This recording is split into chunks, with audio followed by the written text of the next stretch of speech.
श्री स्वामी समर्थ. मी Deepika, recce practitioner, तुम्हा सर्वांचं आपल्या स्वँकीज हिलिंगमध्ये स्वागत करते.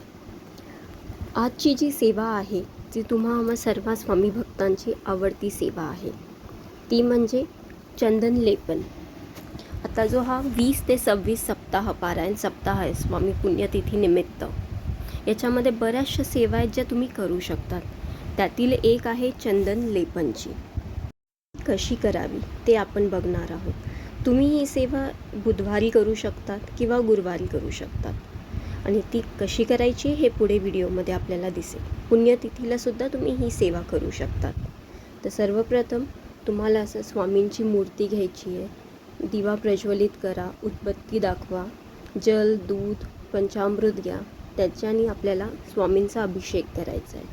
अभिषेक करताना तुम्ही श्री सूक्त, पुरुष सूक्त आणि 21 श्लोकी पवमान सूक्त याचं पठण करू शकतात. जर हे पठण करायला जमत नसेल तर तुम्ही यूट्यूबवर लावा. जर नाहीच जमत असेल तर श्री स्वामी समर्थ असं नामस्मरण केलं तरीही चालेल.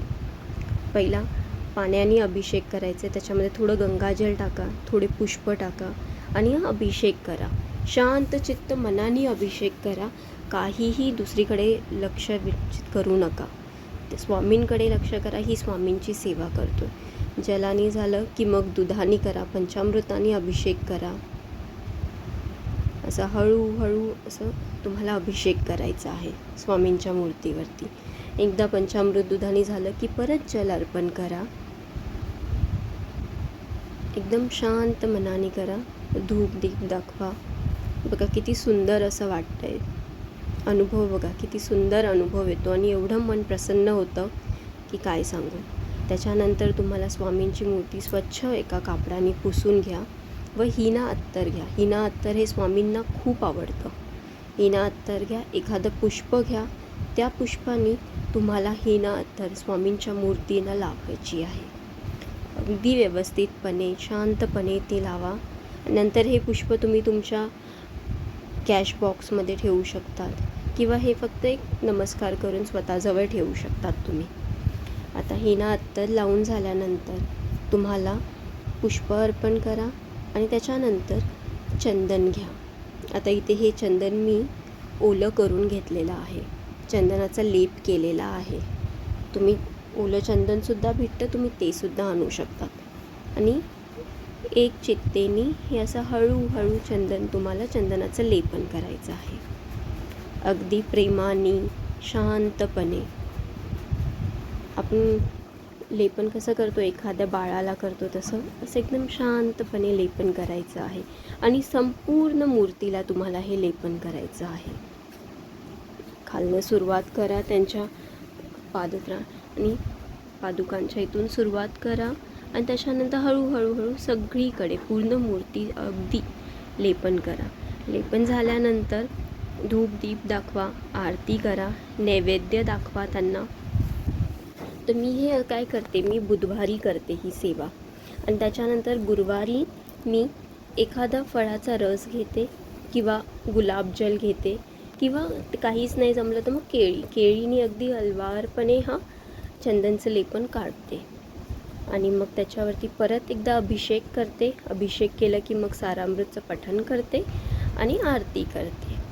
तुम्ही असंही करू शकतात किंवा जर गुरुवारीच तुम्हाला करायचं असेल तर गुरुवारी करा. गुरुवारी केल्यानंतर तुम्ही संध्याकाळी करा किंवा दुसऱ्या दिवशी एक दिवस तरी चंदनचं लेपन केल्याने ती मूर्ती तशी राहू द्या.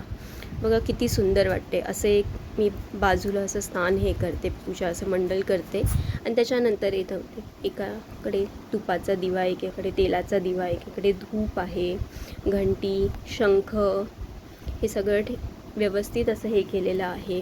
स्वामींना बघा किती सुंदर मूर्ती दिसते. चंदन लेपनने बघा अगदी गोड दिसते. असं तुम्ही हे चंदन लेपन करू शकतात.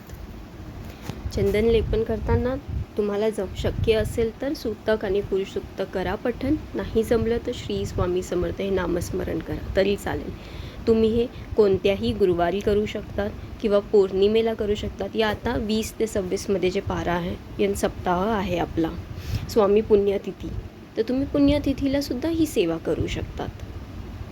आणि हे केल्यानंतर तुम्ही स्वतः मला तुमचे अनुभव सांगाल की किती प्रसन्न वाटतं आणि कसे सगळे कामे मार्गी लागतात. कसं एक घरामध्ये एक अचानक ना तुम्हाला पॉझिटिव्ह वातावरण कळेल, तुम्हाला समजेल, अनुभवाल तुम्ही.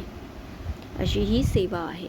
असंच सप्ताह काळातल्या बऱ्याचशा सेवा आता आपल्याकडे चॅनलवरती व्हिडिओ येणार आहे की गुरुक्षेत्र पारायण कसं करावं, ज्यांना पारायण जमत नाही आहे त्यांनी काय सेवा करावी, हे सगळं एक एक हा व्हिडिओ येणार आहे आपल्या चॅनलवरती. त्यासाठी आपल्या चॅनलला सबस्क्राईब करा. व्हिडिओ आवडला असेल तर लाईक, शेअर, कमेंट करा. तुमच्याकडे अजून काही प्रश्न असतील या तुम्हाला कोणता वेगळा व्हिडिओ, कोणती सेवा जाणून घ्यायची असेल तर प्लीज कमेंट करा. मला जितकं शक्य होईल तेवढं मी अनुभव, तेवढी सेवा सगळं शेअर करेल. आणि तुमच्या जवळपास जर दिंडोरी प्रणित केंद्र असेल तर केंद्रात जा.